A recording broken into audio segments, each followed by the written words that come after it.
Senhor, amém? Amém.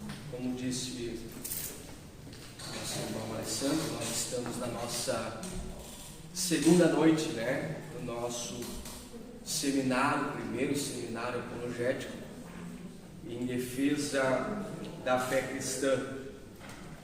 E na noite de ontem nós tivemos uma base, muito sólida para nós compreendermos verdadeiramente os ataques, contra a Igreja de Cristo. Segundo os ataques, a Igreja precisa estar preparada para defender-se, estar preparada para uma boa defesa diante de todas estas circunstâncias e adversidades que a Igreja vem sofrendo. Nós, nesta noite de hoje, estamos incumbidos de transmitir aos irmãos que a Igreja não só sofreu ataques no passado. Muito obrigado, meu irmão. A Igreja não só sofreu ataques no passado, como muito bem nós estudamos na noite de ontem, mas a Igreja também sofre ataques nos dias em que vivemos.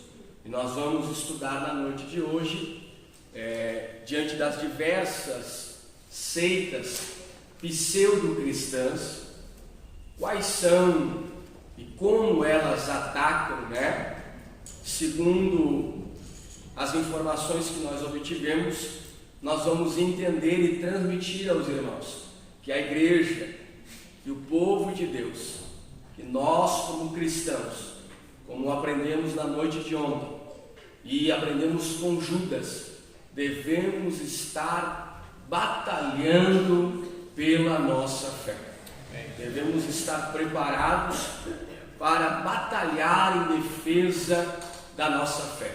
E é isso que nós, cada dia, aprendendo, e desenvolvendo no aprendizado e no conhecimento, nós vamos, como disse o nosso irmão Alessandro, ungimos as nossas vidas com a capacidade de defendermos aquilo que Deus colocou nas nossas mãos. Amém, meus irmãos? Na noite de hoje nós queremos transmitir aos irmãos, diante de diversas seitas pseudo-cristãs, nós vamos transmitir apenas duas. São diversas as seitas, são diversas as religiões pseudo-cristãs, mas nós queremos transmitir, nós queremos fazer com que nós, como igreja, estejamos preparados para duas seitas pseudo-cristãs que mais influenciam a nossa região. Quais são elas? Testemunhas de Jeová e os Mórmons. Nós, juntamente com o pastor e os irmãos que organizaram, observamos que estas duas seitas pseudo-cristãs são seitas que elas têm tido um avanço na nossa região, e não só dizendo também na nossa região, como também no nosso país e em diversas localidades. Então nós vamos aprendermos nessa noite um pouquinho sobre estas duas seitas pseudo-cristãs. Primeiro, nós precisamos entender, meus irmãos, que o que é uma seita pseudo-cristã. Uma seita pseudo-cristã, ou pseudo, é algo que significa que é falso, que não é verdadeiro. Então foram seitas, foram religiões que saíram do cristianismo. Por isso nós chamamos, como também uma palavra técnica, de seitas pseudo-cristãs. Ou seja, são igrejas, denominações ou seitas, religiões que ramificaram, que saíram do cristianismo com uma ideia falsa. Elas são falsas, por isso elas são pseudo e cristã, com uma ideia que saíram do cristianismo, do evangelho. Mas nós vamos entender na noite de hoje, neste seminário, nesta segunda noite de seminário apologético, que estas seitas pseudo-cristãs, elas vêm com o intuito de desenvolver e avançar, ou seja, disseminar sementes nos corações de pessoas que têm um conhecimento, ou um pequeno conhecimento da palavra de Deus. Então, com este intuito, eles vêm com o intuito de desenvolver, de implantar no coração de seus ouvintes, que já têm uma pequena parcialidade do conhecimento das Escrituras. E com a noite de hoje nós vamos entender que o conhecimento das Escrituras, e como aprendemos na noite de ontem, o verdadeiro conhecimento, nós adquiriremos crescimento e também defenderemos a nossa fé, com aprendizado para defendermos o que verdadeiramente está nas nossas mãos, que é a palavra de Deus, a verdade do Evangelho. E sobre tudo isso nós iremos nos tornar, ou aprenderemos e continuaremos sendo um apologeta, um defensor da fé genuína e verdadeira em Cristo Jesus. Amém? Amém. Primeiro nós queremos demonstrar aos irmãos e pedir aos irmãos que trouxeram caneta, papel, porque nós, como disse o pastor, os irmãos, ontem não tivemos tempo, de fazermos uma apostila. Então a noite de hoje vai ficar de um aprendizado e nós vamos citar os credos e o que confessam essas religiões. E nós entenderemos que temos uma base de nossa refutação, ou seja, de nossa defesa apologética, de nossa defesa da fé. Então é isso que nós iremos aprender. Como defender a nossa fé. Diversas são as religiões pseudo-cristãs. Separamos estas duas para que os irmãos fiquem bem informados, porque com particularidade a nossa região, para quem não sabe, é a região que mais cresce no estado do Rio Grande do Sul o índice de pessoas que se convertem ao mormonismo.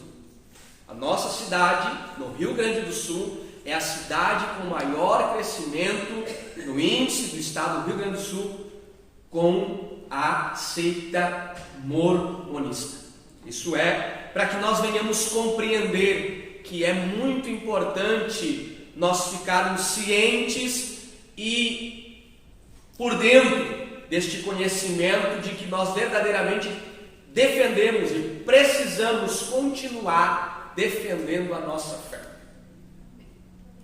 Segundo o escritor e apologista Sproul, nós vamos ver que há algumas maneiras de nós identificarmos estas falsas religiões, estas seitas pseudo-cristãs. Sproul foi um apologista que defendeu com diversos homens que têm a habilidade de escrever como defesa da fé cristã.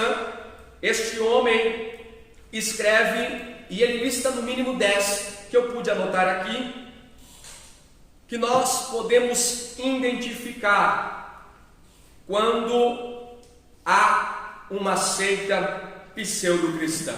Primeiro, Sproul vai dizer que a seita, ela vem de um rompimento repentino com o cristianismo histórico e sua profissão de fé. Ou seja, eles pegam e eles adquirem este tempo que o cristianismo histórico está sendo apresentado nos dias de Cristo. Neste intermédio de tempo, há os dias em que até surgem o seu líder ou o seu credo religioso. Então eles rompem. Isso é para nós identificarmos as falsas religiões ou o ensino das igrejas pseudo-cristãs.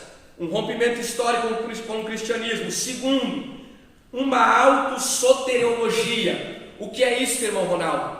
Uma autossoteriologia. Soteriologia, para quem não sabe, é o estudo ou a técnica, a ciência que estuda a doutrina da salvação. Então, a seita pseudo-cristã, nós a identificamos quando ela é autossoteriologista, ou seja, ela tem regras exclusivas para um meio de salvação. O meio de salvação destas seitas são autoproclamadas por si mesmo.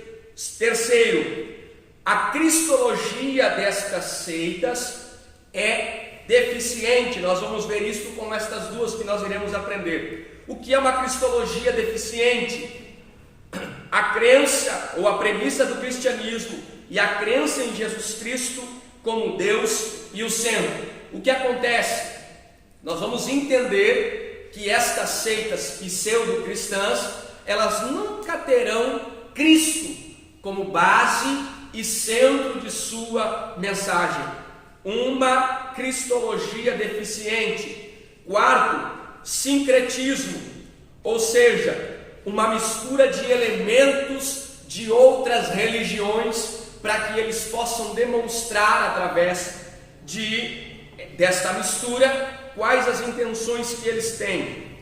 Quinto, ênfase em suas próprias características, em vez de enfatizar princípios do cristianismo, como igreja, como verdadeiros fiéis e súditos de Cristo. Uma seita pseudo-cristã nunca identificará Cristo como sua doutrina principal. Ela identificará suas próprias características. Sexto, perfeccionismo. O que é isso? A maioria destas seitas, vai dizer que o indivíduo ele pode ser perfeito. Por quê? Claro que isto vai totalmente contra e fere a face daquilo que nós entendemos como verdadeiro ensino das Escrituras Sagradas, como visando o cristianismo. Mas a perfeição que eles apresentam para o indivíduo sempre é seguida de regras e preceitos que eles mesmos lançam para estes indivíduos.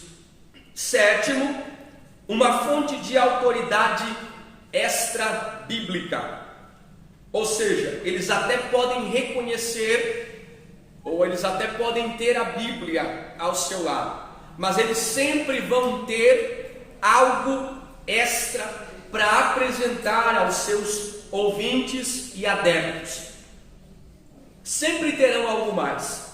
8, a crença na salvação exclusiva da comunidade, ou seja, nós iremos ver nestas duas seitas pseudo-cristãs que elas se dizem as únicas intermediárias para a salvação de seus adeptos e seus ouvintes.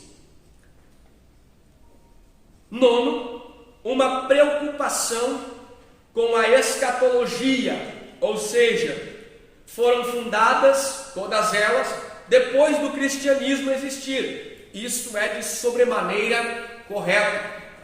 Porém, eles sempre dizem que o seu fundador tem algo mais a acrescentar àquilo que eles já tiveram de João e das Escrituras Sagradas que nós temos em nossas mãos. E décimo, segundo Sproul, é o esoterismo. Cada seita afirma que seus fundadores ou líderes têm um acesso especial a uma verdade que estava oculta. Isso é, no mínimo, uma lista que este apologista cita para que nós venhamos compreender de uma maneira mais fácil uma seita pseudo-cristã. Muito bem, meus irmãos, para nós identificarmos, notamos estas 10 listas e agora nós vamos entrar na doutrina, ou estudaremos um pouquinho sobre estas duas seitas pseudo-cristãs. A primeira que nós estudaremos se chamam as Testemunhas de Jeová. As Testemunhas de Jeová são a primeira seita que nós estudaremos, ou os TJs, como alguns conhecem, ou mais ainda, como os Russelitas, de acordo com o seu fundador, que nós iremos ver um pouquinho. É uma das seitas que mais cresce atualmente no Brasil, para que nós venhamos ter ideia. É uma das seitas que mais cresce atualmente no Brasil. Sua estratégia consiste em visitação de casas e especialmente em novos convertidos. Eles têm esta estratégia, irmãos, de visitação, e todos nós, quem nunca viu ou recebeu uma visita dos Testemunhas de Jeová? Todos nós já recebemos na porta da nossa casa uma visita dos Testemunhas de Jeová. Quanto a isso, meus irmãos, o seu nome oficial é Sociedade Torre de Vigia de Bíblias e Tratados, e são conhecidos também como Russelitas, em ligação ao seu fundador. Quem foi o fundador desta seita, irmão Ronaldo? Charles Taze Russell, que é o fundador desta seita, nasceu na Pensilvânia, nos Estados Unidos, e em 1852 ele era de uma família presbiteriana, de uma família, por isso que nós chamamos de seitas pseudo-cristãs, porque todos estes homens, estes líderes, eles vieram de um berço, de uma linhagem, de uma raiz cristã. A etimologia da vida destes homens, ela é de uma raiz que veio do cristianismo. Então nós vamos pegar este primeiro homem, Charles Taze Russell.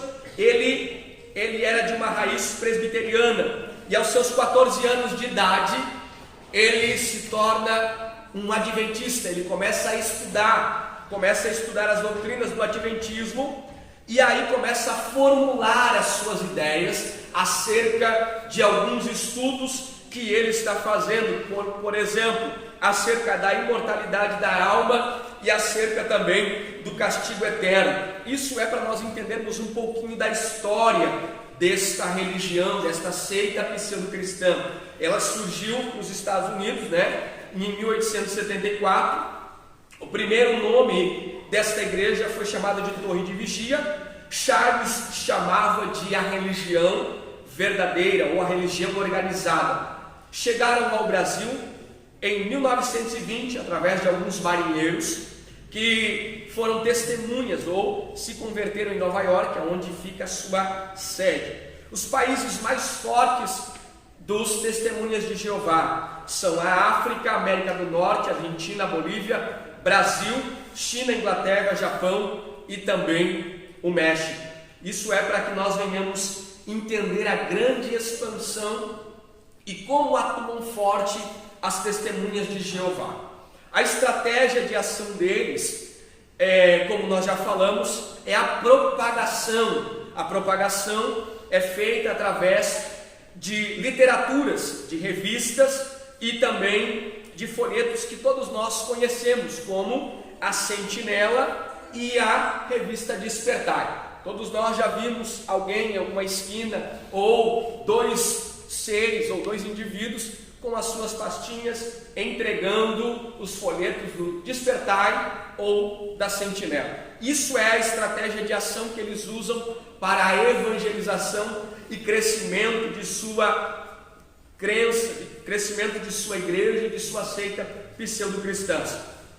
Colocam os livros nas mãos das pessoas, começam a visita, para encorajamento, e também eles começam a fazer estudos, de livros da seita, da própria seita, no lar. Isso é a estratégia que eles vêm e invadem a casa de seus ouvintes, para que o credo religioso que eles acreditam venham junto com eles dentro deste lar e desta casa. E também, dentro da estratégia de ação deles, eles levam ao estudo da revista e a Sentinela o encorajamento do indivíduo para participar do treinamento para se tornar um evangelista. O sétimo, eles batizam e levam seus adeptos para o salão do reino. O salão do reino, eles não chamam de igreja, de templo, porque eles consideram isso como uma tradição diabólica. Então, isso é as estratégias com que atuam as testemunhas de Jeová. Eles têm algumas estratégias. E depois que eles arrumam ou eles conseguem adeptos, eles começam a disseminar as suas doutrinas. E nós vamos falar sobre algumas doutrinas dos testemunhas de Jeová. A primeira doutrina, eu anotei algumas aqui, e as mais importantes, que eu as considerei mais importantes, uma das principais, ou algumas das principais doutrinas das testemunhas de Jeová. Dentre elas estão sobre a Trindade. A Trindade para eles não existe. A Trindade para eles não existe, ou seja, tudo que não está na Bíblia, eles acreditam, como esta palavrinha não contém, mas nós entendemos e obtemos, como nós ouvimos na noite de ontem, através de Tertuliano, que com uma observância compreendeu que houve uma manifestação de 3 pessoas que subsistem em uma só. Vamos para a nossa refutação. A primeira doutrina, a doutrina da Trindade. Eles não acreditam. O termo Trindade não está na Bíblia, mas a ideia Trindade sim. O termo surgiu no 2º século com Tertuliano. E assim nós vamos entender as 3 pessoas da Trindade e como elas operam juntas. Primeiro, na criação, Gênesis capítulo de número 1, versículo de número 26, nós vamos compreender para a nossa refutação e entendermos que todas as doutrinas das testemunhas de Jeová, nós podemos refutá-las, ou seja, nós podemos defender a nossa fé através da palavra de Deus, porque nela consiste todas as ideias e as doutrinas que nós defendemos, e sobre elas a Trindade. Vamos para a nossa refutação, Gênesis capítulo 1, versículo 26. E disse Deus: façamos o homem à nossa imagem, conforme a nossa semelhança, e domine sobre os peixes do mar, sobre as aves, e assim sucessivamente. Ou seja, na criação a Trindade já está. Segundo, em Babel, Gênesis capítulo de número 11, versículo de número 7. Babel, na confusão das línguas, diz assim: e aí, eia, desçamos e confundamos ali a sua língua, para que não entenda um a língua do outro. E tudo nós podemos compreender que o escritor Moisés teve a revelação de escrever todas estas passagens, ou estas duas que nós citamos, na sua pluralidade, ou seja, são mais de uma pessoa. E nós podemos compreender que a doutrina da Trindade ela vai aparecer na criação e também em Babel, mas nós vamos ver no batismo de Jesus, Mateus capítulo 3, versículo 16 e 17. Mateus, no capítulo 3, versículo 16 e 17, diz assim: e sendo Jesus batizado, Jesus está no Jordão sendo batizado pelo João o Batista, e logo saiu da água, e eis que se lhe abriram os céus, e viu o Espírito de Deus descendo como pomba e vindo. E eis que uma voz dos céus dizia: este é o meu Filho amado, em quem me compraz. Então Jesus está no Jordão, Refutação: Jesus está no Jordão, os céus estão abertos, porque há um milagre também no batismo de Jesus, né? Para que nós venhamos compreender. Os céus se abrem e o Espírito Santo, em uma forma corpórea, se apresenta, e o próprio Deus vai testificar: este é o meu Filho amado, em quem tenho prazer. Na vinda do Espírito Santo, e na vinda e na descida do Espírito Santo, João 14, 16 e 17. E eu rogarei ao Pai, Jesus está falando, e Ele vos dará outro Consolador, para que fique convosco para sempre. 17. Porque Jesus está rogando, e o Espírito da verdade, que o mundo não pode receber, porque não o vê, nem o conhece, mas vós o conheceis, porque habita convosco e estará em vós. Então Jesus está dizendo: eu rogarei ao Pai, mas Ele não vos deixará órfãos, vocês não estarão sozinhos. A igreja tem um amparo, o Espírito Santo está na igreja e está com a igreja. Então, na doutrina da Trindade, nós vemos a refutação, e em nome das três pessoas, nós vemos que o próprio Jesus mandou batizar, e nós eu quero tentar me apressar, porque são muitos versículos, e também na bênção apostólica, segundo o apóstolo Paulo, em 2 Coríntios, capítulo 13, e também no versículo 13. Esta é a primeira doutrina da Trindade, que nós falamos sobre as testemunhas de Jeová, a doutrina da Trindade. Eles não creem. Segundo, o Espírito Santo.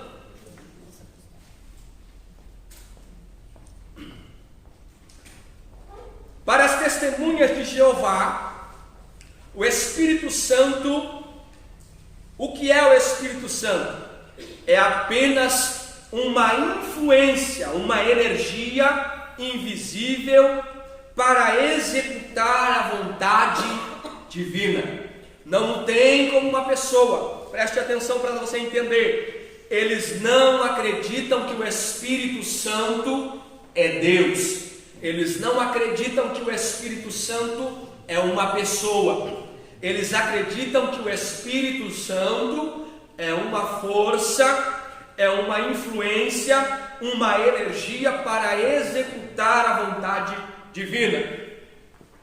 Mas qual é a nossa refutação? Temos diversas. Por quê? Porque o Espírito Santo sempre, depois que nós vimos que Jesus, ele rogou ao Pai e o Pai enviou o Consolador, nós vamos compreender que o Espírito Santo, ele sempre esteve ativo no meio da igreja, como Deus, como pessoa e como o Consolador, o justificador, o fortalecedor da igreja de Cristo. Vamos para a nossa refutação. Porque o Espírito Santo realiza atos que mostram ele ser uma pessoa. Quais os atos? Ele ensina. João 14, 26. E ele vos ensinará todas as coisas. Ele guia o crente. Ele vos ensinará todas as coisas. Ele guia o crente, ele intercede, ele fala e ele dirige. Então são atributos, características que vão demonstrar que o Espírito Santo é um ser, uma pessoa que pertence à Trindade divina, e ele é um Deus.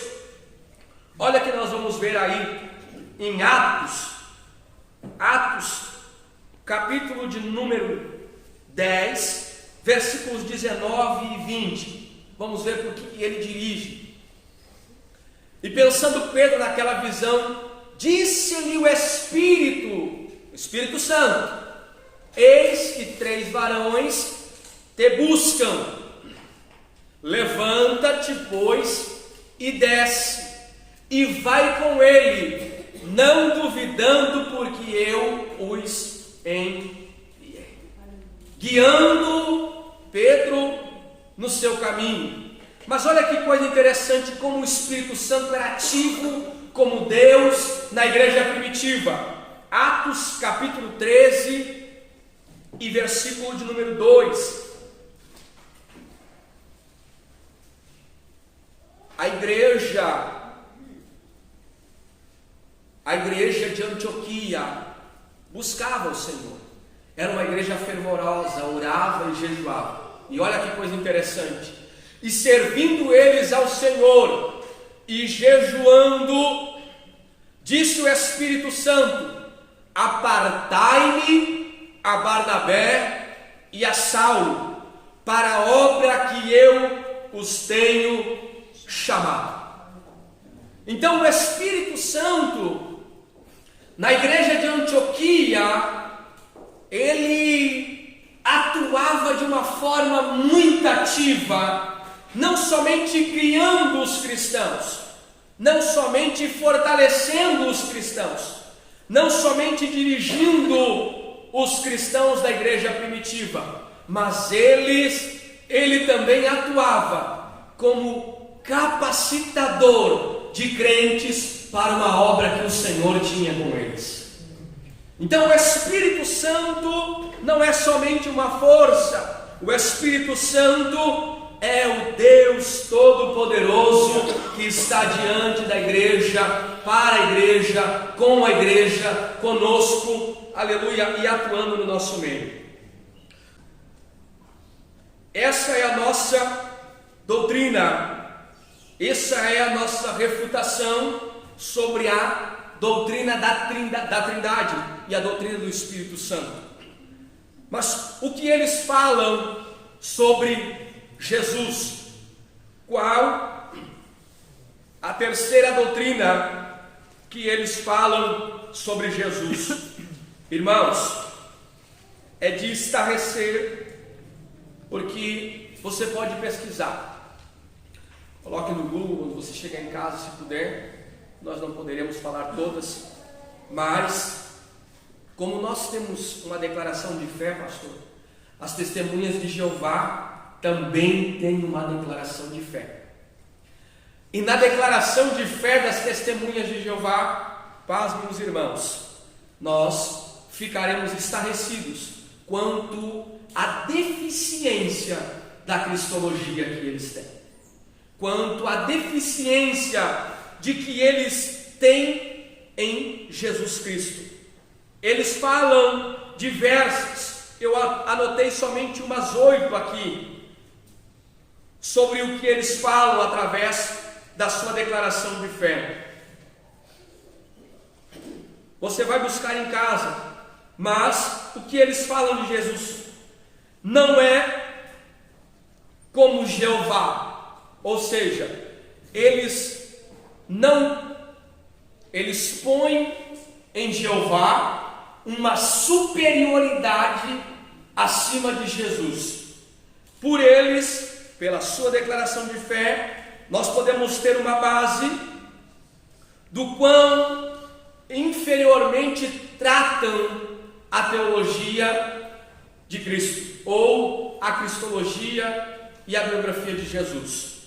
Mas a primeira de suas criaturas, o que eles acreditam que Jesus é, não é como Jeová, não é como Deus, mas a primeira criatura feita por Deus. Teve uma existência pré-humana e eles o chamam de o anjo ou arcanjo Miguel, como vai estar escrito na declaração de fé das testemunhas de Jeová. Nada mais do que um homem perfeito, assim como Adão antes do pecado. Pregam que Jesus foi criado por Deus e sempre foi inferior a Jeová, recebendo a natureza divina somente após a sua morte. Somente após a sua morte. Ainda dizem que Jesus não é o autor da criação, mas que Deus o criou e tornou-o associado à sua obra. Não é o eterno, não é eterno, e que Jesus Cristo foi um ser criado. E se você entrar na declaração de fé, você vai ver que eles não acreditam nem um pouquinho na divindade de Jesus, nem um pouquinho que ele foi um ser divino, que não foi criado por Deus, mas que estava na criação e que subsiste com Deus eternamente. Mas a nossa refutação dentro da palavra de Deus: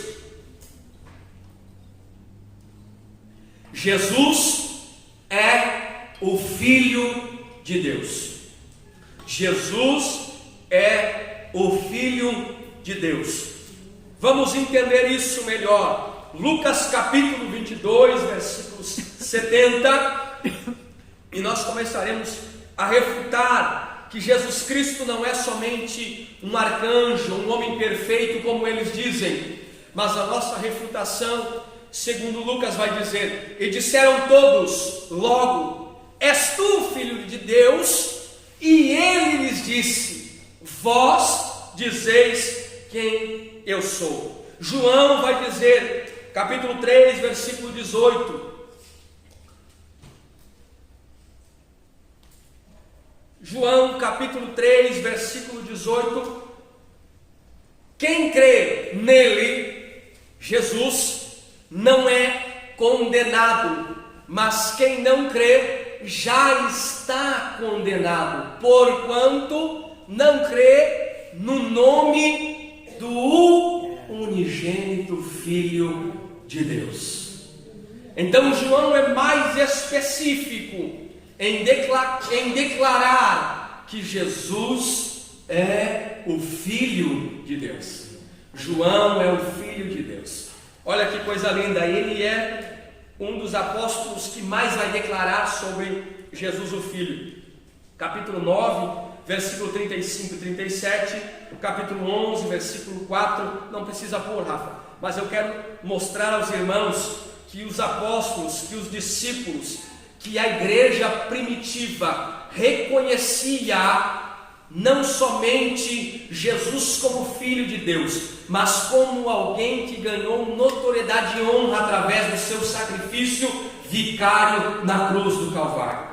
Olha o que os apóstolos vão reconhecer. João capítulo 1, versículo 1 ao 14 também, João vai dizer isso.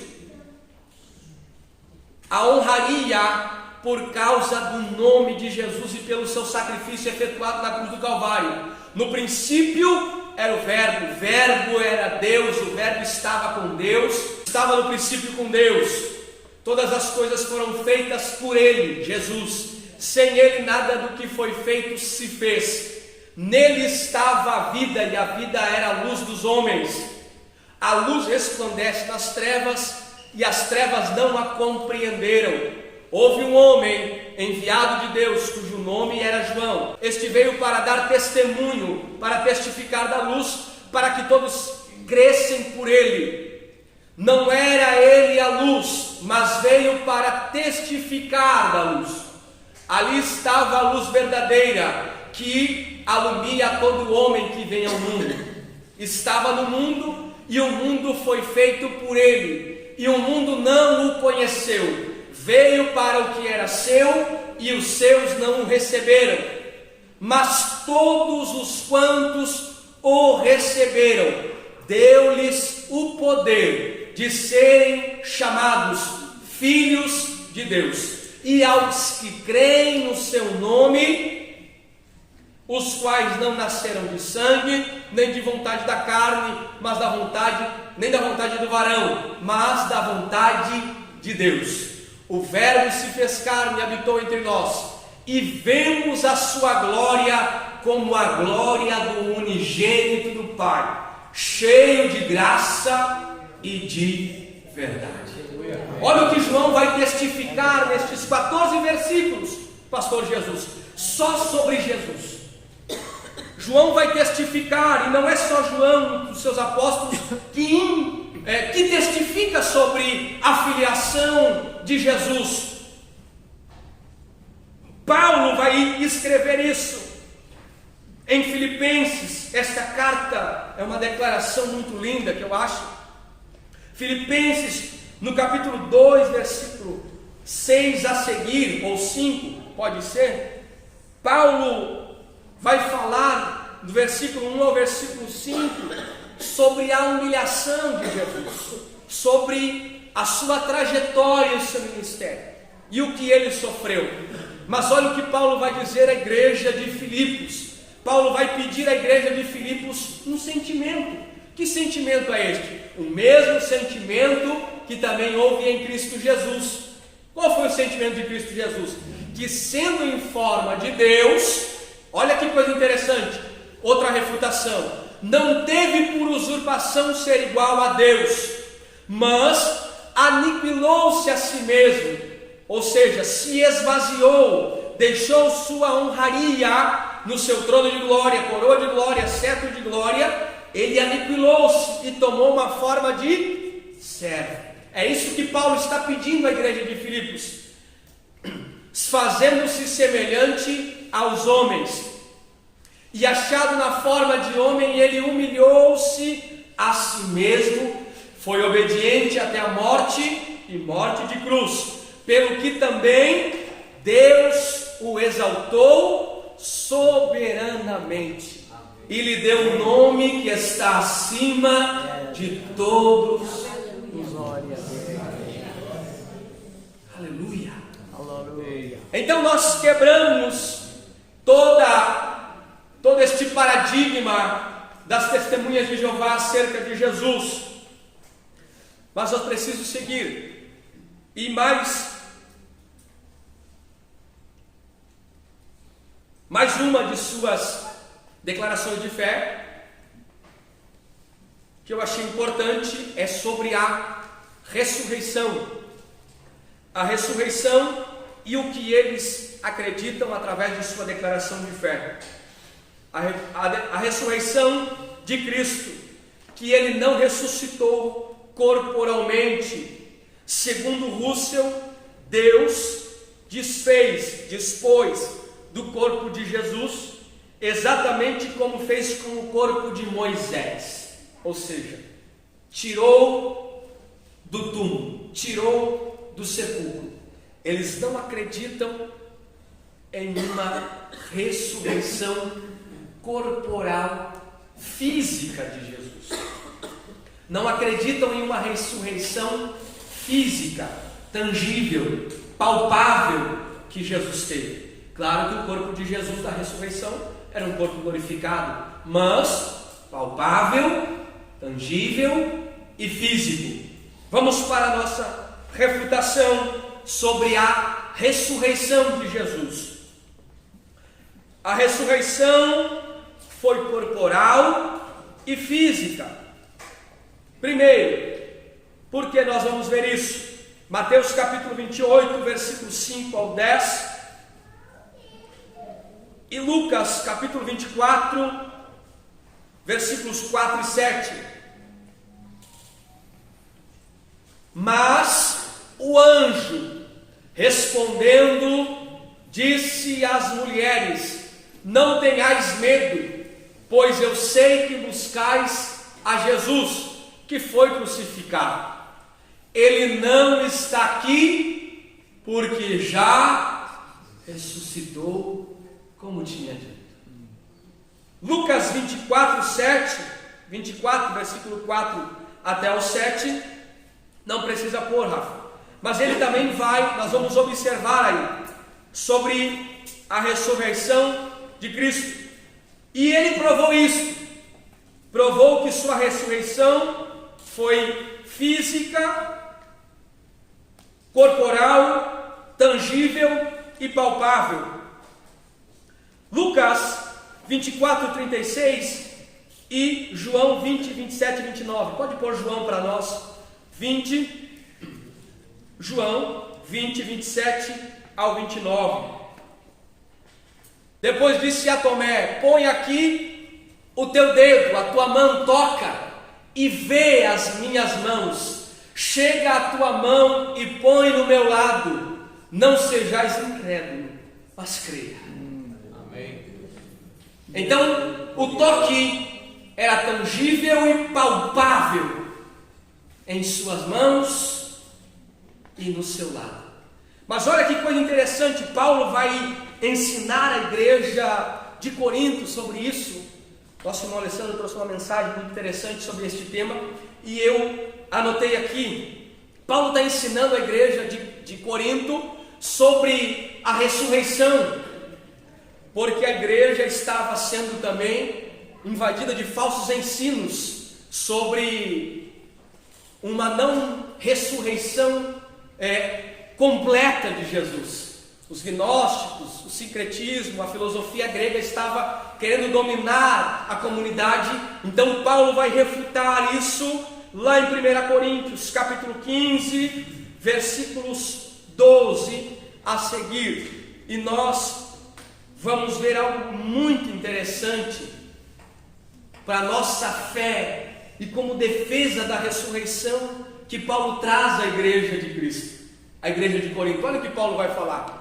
Ora, se prega que Cristo ressuscitou dos mortos, como dizem alguns dentre vós, que não há ressurreição dos mortos, era o que eles estavam dizendo lá na igreja de Corinto, eles já estavam dizendo isso.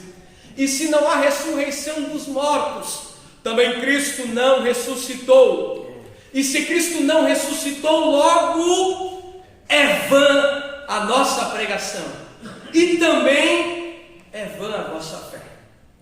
E assim como somos também considerados como falsas testemunhas de Deus, olha o que Paulo está dizendo à igreja, pois testificamos de Deus que ressuscitou a Cristo, ao qual, porém, não ressuscitou, se na verdade os mortos não ressuscitam, como vocês estão dizendo. Porque se os mortos não ressuscitam, também Cristo não ressuscitou. 17.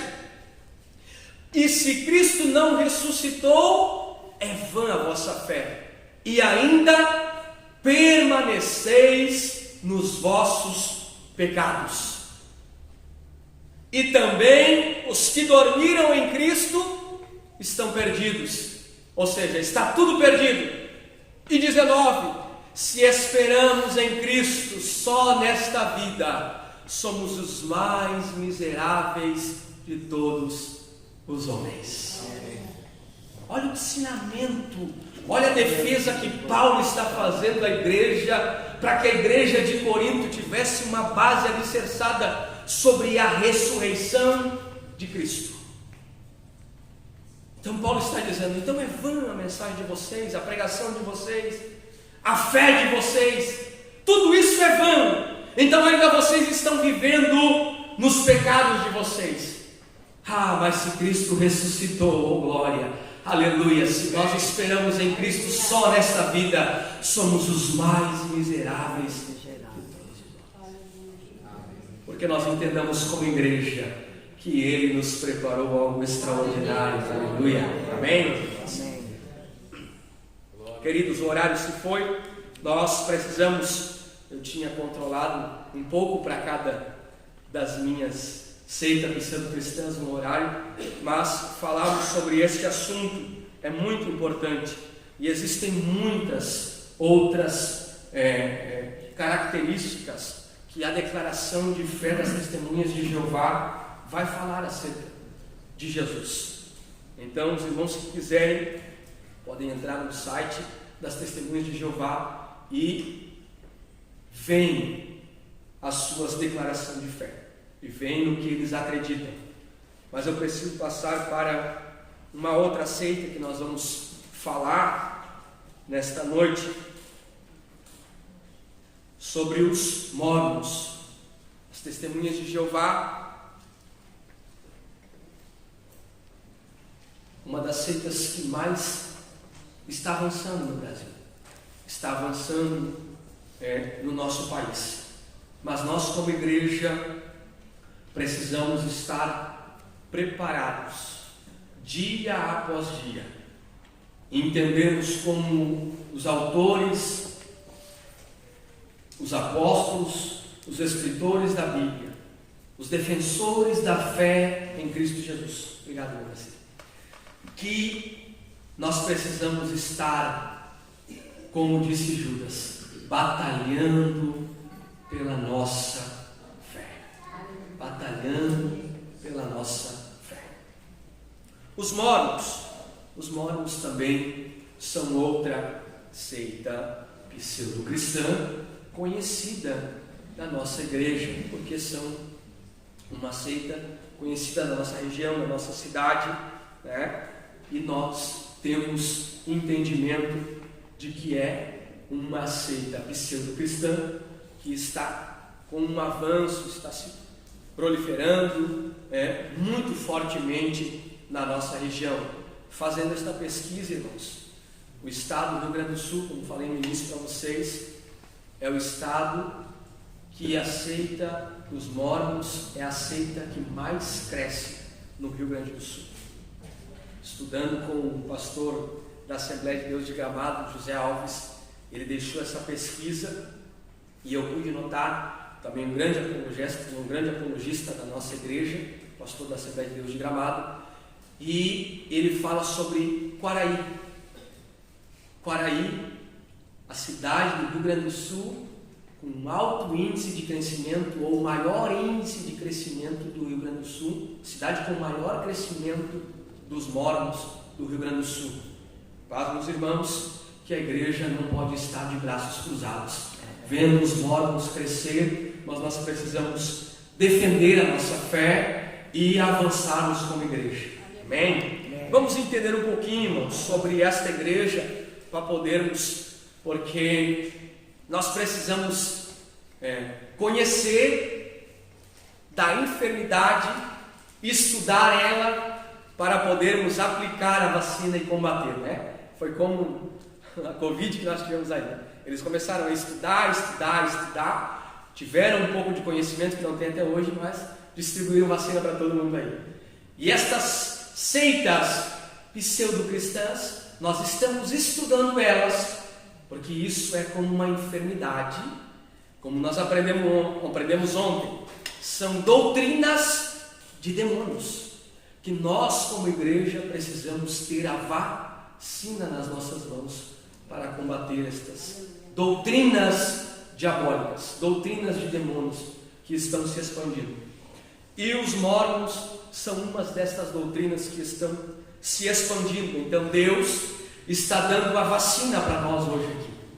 Deus está dando, a vacina para nós podermos começar a aplicar, não somente em nós mesmos, mas em outras pessoas. Então nós precisamos conhecer mórmons. Já aprendemos um pouco sobre os testemunhos de Jeová. Os mórmons, também conhecido como a Igreja de Jesus Cristo do Santo dos Últimos Dias, teve uma origem em 1823 com Joseph Smith, quando esse homem ainda tinha 17 anos de idade, que ele afirma ter recebido uma visita de um anjo, um estranho anjo, chamado Moroni. E essa visita, ele teve uma revelação, de uma existência de um livro, e neste livro estavam escritos algumas palavras, algumas escrituras, alguns escritos em placas de ouro, e ele precisava traduzir estes escritos. Então ele recebeu este escrito e eles chamam este livro de o livro Mórmon. É verdade que Joseph Smith já era conhecido na sua cidade como um charlatão, um mentiroso, e ele tinha uma pedra mágica, ele tinha alguma coisa que obtinha o sucesso de ele achar tesouros. Ele era como um caçador de tesouros. Então ele já era tido na época como um charlatão, um mentiroso da sua época. E quando ele tinha 18 anos de idade, conheceu um homem chamado Sidney, proprietário de uma loja de grandes manuscritos religiosos, e os quais não passavam de histórias dos primeiros habitantes da América do Norte. Ambos se juntaram e, neste espírito de malandragem, começaram a transmitir aqueles escritos. Porém, antes disso, Joseph Smith vai e esconde em um certo lugar estes pratos de bronze, e depois ele fala que recebeu para os seus vizinhos, amigos e familiares uma revelação. Essa revelação é de que ele seria o tradutor deste livro. Neste recebimento desta revelação, junto com este livro, ele recebe um par de lentes, que esse o chama de lentes de cristal, que lhe dariam o poder de traduzir estes escritos. É de rir, né? Era uma doideira, era algo fora da realidade que estava passando pela cabeça deste homem. Mas esta seita pseudo-cristã, ela vem avançando, e ela foi fundada em 6 de abril de 1830. Joseph Smith e mais 5 pessoas se reuniram e organizaram esta igreja, que começou nos Estados Unidos também, em Nova York. Joseph Smith foi preso 2 vezes. Na segunda vez ele conseguiu ser solto. Na primeira vez ele conseguiu ser solto. Na segunda vez ele foi morto por um tiroteio, segundo a história. E nesse tiroteio eles o têm como um mártir, como alguém que morreu em prol de uma causa, que eles o têm como a causa do Evangelho Mórmon. Como eles se organizam? Se organizam como a presidência, né? Eles chamam de presidente, a organização desta igreja. A igreja é presidida pelo líder mórmon, que eles têm como uma autoridade máxima, o presidente. Depois eles chamam alguns outros sectários ou seguidores de apóstolos, e assim sucessivamente, como a igreja o adotava: apóstolos, anciões, bispos, diáconos, ensinadores. E eles se reúnem em templo. Existem um templo em cada sede mundial, que está em Salt Lake, e existe um templo sede em cada país. Existem alguns requisitos para entrar no templo. Não são quaisquer pessoas que podem entrar em um templo mórmon. Eles precisam de alguns requisitos. Primeiro, ter uma excelente reputação, ser obediente às autoridades gerais e da igreja, ser dizimista fiel, guardar a palavra de sabedoria. E a palavra de sabedoria aqui, irmãos, são os seus dogmas, ou seja, não tomar café, não tomar chá, não tomar Coca-Cola, e assim sucessivamente. Dentre estas características são os requisitos para que eles tenham a liberdade de entrar em um templo, porque dentro do templo mórmon, existem algumas situações, que eles chamam, né, dentro dessas restrições, existem algumas situações que eles criam ali, alguns quesitos que eles realizam, algumas cerimônias secretas que eles realizam naquele ambiente: casamento de mortos, batismo de mortos, e assim sucessivamente. O livro, irmãos, o livro de Mórmon, o livro que eles obtêm como uma superioridade acerca da palavra de Deus, é considerado um livro acima da Bíblia, e eles acreditam sem restrições sobre este livro. Eles acreditam sem restrições sobre este livro, para que, ao ponto que nós venhamos ter ideia, estudando este livro, comentaristas dizem que este livro é tão desacreditado teologicamente, é tão fraco teologicamente, historicamente, geograficamente, cientificamente, e especialmente ele é tão desacreditado arqueologicamente, porque o livro dos Mormons é tido como uma fraude. Por quê? Porque dentro deste livro são citadas 38 cidades, e dessas 38 cidades que o livro dos Mormons cita, nenhuma delas é encontrada pelos arqueólogos. Por isso ela é tão desacreditada, por isso eles são tão desacreditados nos livros dos Mormons acerca de arqueologia, teologicamente, arqueologicamente e cientificamente também. Mas vamos para as suas doutrinas, e eu pude notar algumas aqui das suas principais doutrinas. Quais são elas? Primeiro, são diversas doutrinas que os Mormons obtêm. Os Mormons, eles não têm somente um Deus. Eles acreditam em vários deuses. Segundo Jung, que foi um dos profetas depois de Joseph Smith, eles acreditam que os Mormons, depois que morrem, se tornam um Deus de carne e osso e vivem como seres espaciais em outros planetas, povoando os outros planetas. Pasmem os irmãos, você vai encontrar isso dentro da declaração de fé dos Mormons. Não é nítido, mas você vai encontrar isso como uma reencarnação. Só que eles não acreditam em uma reencarnação no planeta Terra. Eles acreditam em uma reencarnação em outros planetas. Em uma reencarnação em outros planetas que eles precisam povoar.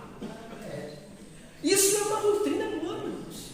Que cristãos, às vezes, deixam, pastor, as nossas igrejas, e por tão rasamente compreender o evangelho genuíno, se tornam adeptos de seitas como essa, de lugares como estes.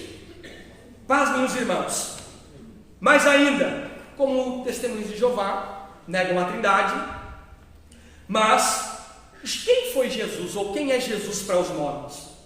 Pregam um Jesus polígamo, porque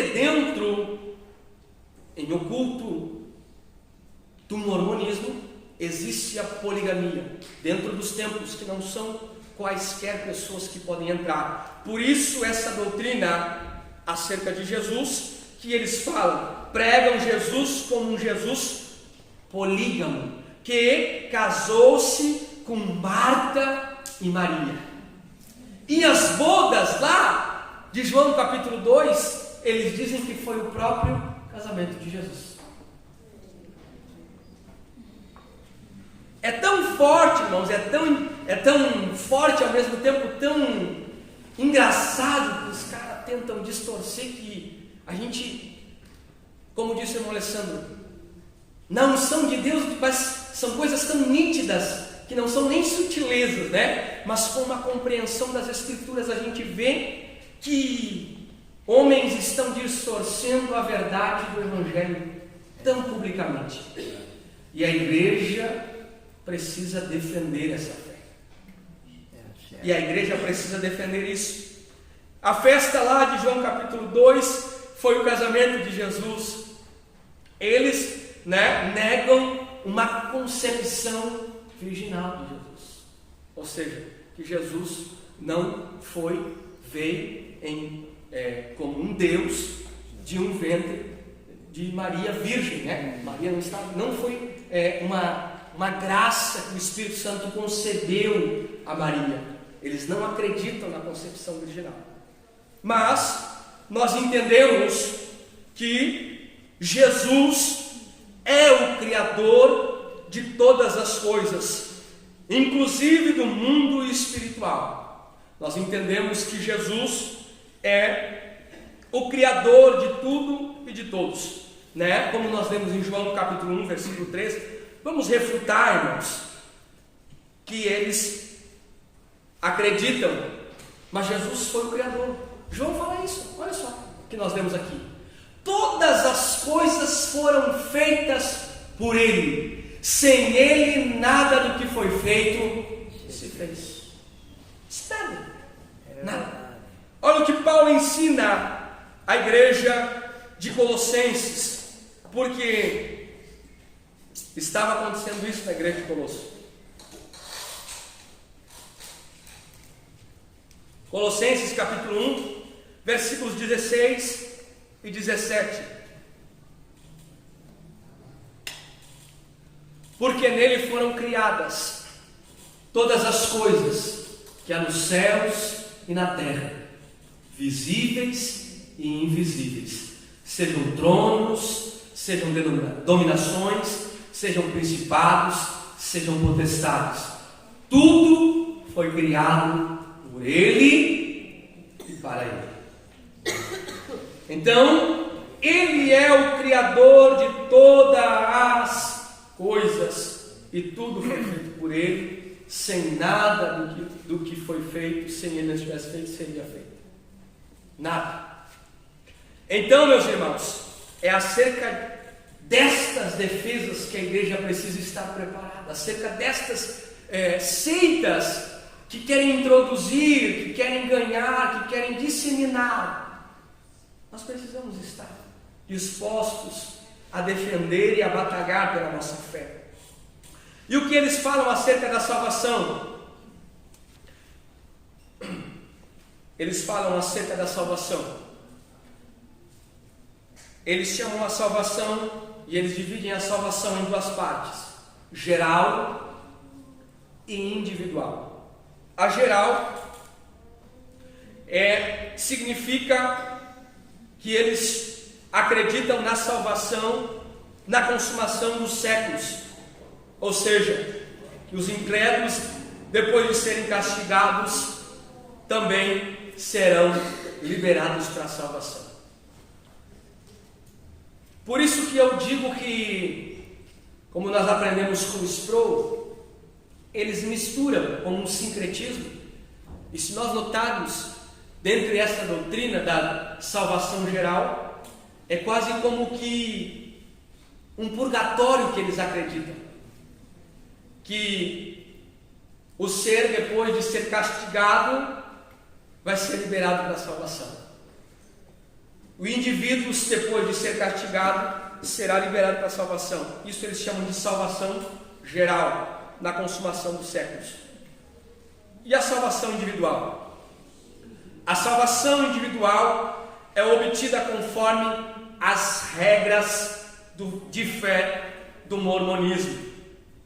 Sem fé em Cristo, batismo com o Espírito Santo e observância de leis e obras, pregam que não há salvação sem a igreja mórmon, sacerdócio de Arão e de Melquisedeque. O que eles acreditam? Eles acreditam que a salvação individual só é obtida por todas as regras que eles lançam e disseminam para os seus adeptos. Dentre todas estas que nós citamos aqui, esta é a pregação para a salvação individual do mormonismo. Pasmem os irmãos, mas para eles tomar chá preto, tomar Coca-Cola e mais algumas coisas, como nós aprendemos sobre a abstinência de manjares na noite de ontem, eles a têm como perca de salvação. E essa cultura, este momento, às vezes quer introduzir no meio da igreja, às vezes quer entrar, que por pequenos detalhes podemos notar como abstinência de manjares, são com dogmas e regras que eles concluem, eles dizem que o indivíduo perde a salvação. Mas nós temos uma refutação para isso. Nós temos uma refutação para entendermos, e como nós já aprendemos na noite de ontem, que O apóstolo Paulo ensinou à igreja que isto é doutrina de demônios. Olha o que a Bíblia diz, olha o que a palavra de Deus diz. E eles dizem, olha que a salvação, eles acreditam no sacerdócio ainda de Arão e de Melquisedeque. Eles acreditam ainda que a salvação é obtida na crença das leis, do sacerdócio de Arão e do sacerdócio de Melquisedeque. Mas olha o que o escritor aos Hebreus vai dizer sobre esta circunstância. O escritor aos Hebreus vai dizer que o sacerdócio de Arão foi removido. Hebreus capítulo 7, versículo 7 até o 13. Diz assim: ora, sem contradição alguma, o menor é abençoado pelo maior. E aqui, certamente tomam dízimos homens que morrem. Ali, porém, aquele de quem se testifica vive. E isso o escritor aos Hebreus está falando da superioridade de Jesus, para que nós venhamos entender. E para assim dizer, por meio de Abraão até Levi, que recebeu dízimos e pagou, porque ainda ele estava nos lombos de seu pai, quando Melquisedeque lhe saiu ao encontro, ou seja, não tinha nem nascido, de sorte que a perfeição fosse pelo sacerdócio levítico, porque sob ele o povo recebeu a lei, que a necessidade havia logo de que outros sacerdotes se levantassem segundo a ordem de Melquisedeque, e não fosse chamado segundo a ordem de Arão, porque mudando-se o sacerdócio, necessariamente se faz mudança também da lei, porque aquele de quem estas coisas se dizem pertencem a outra tribo, da qual ninguém serviu ao altar. Então o sacerdócio de Arão passou. E olha o que ele fala sobre o sacerdócio de Melquisedeque, no versículo 24: mas este, porque permaneço eternamente, tem um sacerdócio perpétuo. Portanto, podem também salvar perfeitamente os que por ele chegam a Deus, vivendo sempre para interceder por eles. Olha o que o escritor vai dizer. Então já passou o sacerdócio de Arão e o de Melquisedeque, mas o escritor aos Hebreus vai dizer que há um sacerdócio que permanece eternamente. E esse sacerdócio é o único, que perfeitamente os que por ele se chegam a Deus, vivendo sempre para interceder por eles. O único sacerdote que nós entendemos como sacerdote eterno, e que o escritor aos Hebreus vai dizer, é o sacerdócio com a superioridade de Cristo, que eternamente subsistirá, e por ele nós chegamos a Deus, por ele nós obtemos a nossa salvação, por ele nós pelejamos e batalhamos e lutamos pela defesa da nossa fé. Amém, meus irmãos? Amém? Amém. Glória a Deus. Meus irmãos, muito obrigado pela paciência de vocês. Sou grato a Deus por esta oportunidade de nós podermos compartilharmos um pouco. E eu tenho certeza que nós aprenderemos mais uns com os outros. Aprenderemos mais e dia a dia compreenderemos que cada um de nós, Deus está levantando nessa cidade para ser um apologeta, para ser um defensor da fé genuína em Cristo Jesus. Amém, meus irmãos? Muito obrigado. Deus abençoe a todos em nome de Jesus.